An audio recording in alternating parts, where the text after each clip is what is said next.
Hello दोस्तों, जय मसीह की Bible story audio Hindi channel में आप सभी का स्वागत है। आज हम पवित्र शास्त्र बाइबल के एक नए ऑडियो स्टोरी से जानेंगे दूसरा राजा की पुस्तक से कुल्हाड़ी का पानी पर तैरने के बारे में। हालेलुया। भविष्यवक्ताओं के चेलों में से किसी ने एलीशा से कहा, यह स्थान जिसमें हम तेरे सामने रहते हैं वे हमारे लिए बहुत छोटा है, इसलिए हम यरदन तक जाएं और वहां से एक बल्ली लेकर यहाँ अपने रहने के लिए एक स्थान बना लें। उनसे कहा, अच्छा जाओ। जब किसी ने कहा, कृपा अपने दासों के संग चल, उसने कहा, चलता हूँ। अतः वह उसके संग गया और वे यरदन के किनारे पहुंचकर लकड़ी काटने लगे। परंतु जब एक जन बसली काट रहा था तो कुल्हाड़ी बैठ से निकलकर जल में गिर गई। इसलिए वह चिल्ला कर कहने लगा, हाय मेरे प्रभु, वह तो मांगी हुई थी। परमेश्वर के भक्त ने पूछा, वह कहाँ गिरी? जब उसने स्थान दिखाया तब उसने एक लकड़ी काट कर वहाँ डाल दी और वहाँ लोहा पानी पर तैरने लगा। उसने कहा, उसे उठा ले। तब उसने हाथ पकड़कर उसे ले लिया। हालेलुया। एलीशा और अरामी सेना के बारे में।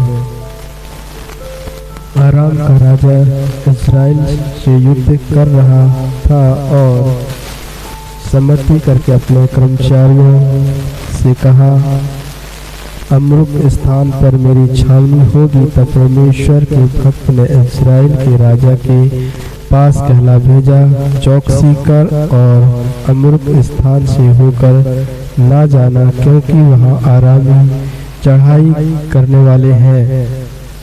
तब इज़राइल के राजा ने उस स्थान को जिसकी चर्चा करके परमेश्वर के भक्त ने उसे चिताया था, दूत भेजकर अपनी रक्षा की। और इस प्रकार एक दो बार नहीं वरन बहुत बार हुआ। इस कारण आराम के राजा का मन बहुत घबरा गया। अतः उसने अपने कर्मचारियों को बुलाकर उनसे पूछा, क्या तुम मुझे ना बताओगे कि हम लोगों में से कौन इज़राइल के राजा की ओर का है? उसके एक कर्मचारी ने कहा, हे मेरे प्रभु, हे राजा, ऐसा नहीं। एलीशा जो इज़राइल में भविष्यवक्ता है, वह इज़राइल के राजा को वे बातें भी बताया करता है जो तू सयन की कोठी में बोलता है। राजा ने कहा, जाकर देखो कि वे कहाँ है, तब मैं भेजकर उसे पकड़वा मारूंगा। उसको यह समाचार मिला, वह दोतान में है। तब उसने वहाँ घोड़ों और रथों समेत एक भारी दल भेजा और उन्होंने रात को आकर नगर को घेर लिया।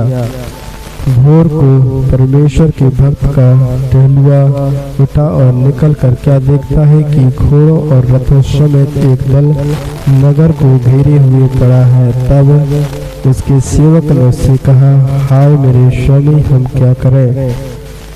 उसने कहा, मत डर, क्योंकि जो हमारी ओर है वह उनसे अधिक है जो उनकी ओर है। तब एलीशा ने यह प्रार्थना की, हे यहोवा, इसकी आंखें खोल दे कि यह देख सके। तब यहोवा ने सेवक की आंखें खोल दी और जब वह देख सका तब क्या देखा कि एलीशा के चारों ओर का पहाड़ अग्निमय घोड़ों और रथों से भरा हुआ है। जब अरामी उसके पास आए तब एलीशा ने यहोवा से प्रार्थना की कि इस दल को अंधा कर डाल। एलीशा ने इस वचन के अनुसार उसने उन्हें अंधा कर दिया। तब एलीशा ने उनसे कहा, यह तो मार्ग नहीं है, और यह नगर के मेरे पीछे हो लो, मैं तुम्हें उस मनुष्य के पास जिसे तुम ढूंढ रहे हो पहुंचाऊंगा। तब उसने उन्हें शेमरोन को पहुंचा दिया। जब वे शेमरोन में आ गए तब एलीशा ने कहा, हे यहोवा, इन लोगों की आंखें खोल की कहा है। यहोवा ने इन लोगों की आंखें खोली कि देख सके। तब यहोवा ने उनकी आंखें खोली और जब वे देखने लगे तब क्या देखें कि हम शेमरोन के मध्य में हैं। उनको देखकर इजराइल के राजा ने एलीशा से कहा, हे मेरे पिता, क्या मैं इनको मार लूं? मैं इनको मार लूं? उसने उत्तर दिया, मत मार। क्या तू उनको मार दिया करता है जिनको तू तलवार और धनुष से बंदी करता है?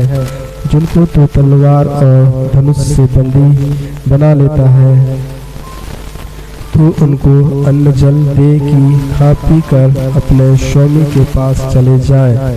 तब उन्होंने उनके लिए बड़ा भोज किया और जब वे खा पी चुके तब उसने उन्हें विदा किया और वे अपने स्वामी के पास चले गए। इसके बाद आराम के दल इजराइल के देश में फिर न आए। हालेलुया। शेमरोन की घेराबंदी के बारे में। इसके बाद आराम के राजा बिदहाद ने अपनी समस्त सेना इकट्ठी करके शेमरोन पर चढ़ाई कर दी और उसको घेर लिया।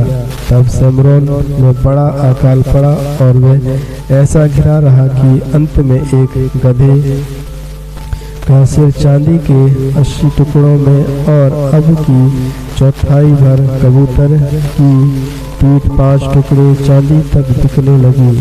एक दिन इजराइल का राजा शहर पर टहल रहा था कि एक स्त्री ने पुकार के उससे कहा, हे प्रभु, हे राजा, बचा।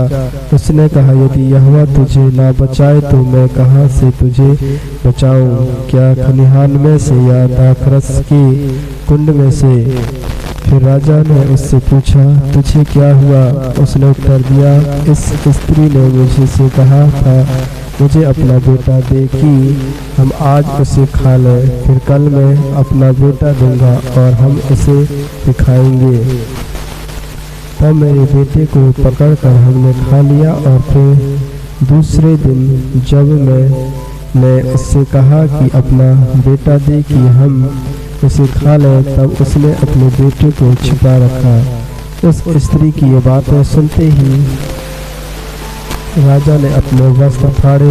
वह तो शहरपनाह पर टहल रहा था। जब लोगों ने देखा तब उनको यह देख पड़ा कि वह भीतर अपनी देह पर टाट पहने है। तब वह बोल उठा, यदि मैं सापात के पुत्र एलीशा के सिर आज उसके घर पर रहने दूं तो परमेश्वर मेरे साथ ऐसा ही वरन इससे भी अधिक करे। एलीशा अपने घर में बैठा हुआ था और पुरनिये भी उसके संग बैठे थे। अतः जब राजा ने अपने पास से एक जन भेजा तब उस दूत ने पहुंचने से पहले उसने पुरनियों से कहा, देखो, इस खूनी के बेटे ने किसी को मेरा सिर काटने को भेजा है। इसलिए जब वह दूत आए तब किवाड़ बंद करके रोके रहना। क्या उसके स्वामी के पाँव ही आहट उसके पीछे नहीं सुन पड़ती? वह उनसे यो बातें कर ही रहा था कि राजा उसके पास आ पहुंचा और राजा कहने लगा, यह विपत्ति यहोवा की ओर से है। अब मैं आगे को यहोवा की बाट क्यों जोहता रहूं? आमीन, आमीन। परमेश्वर इन वचनों को सुनने के द्वारा आप सभी को आशीष दे। आगे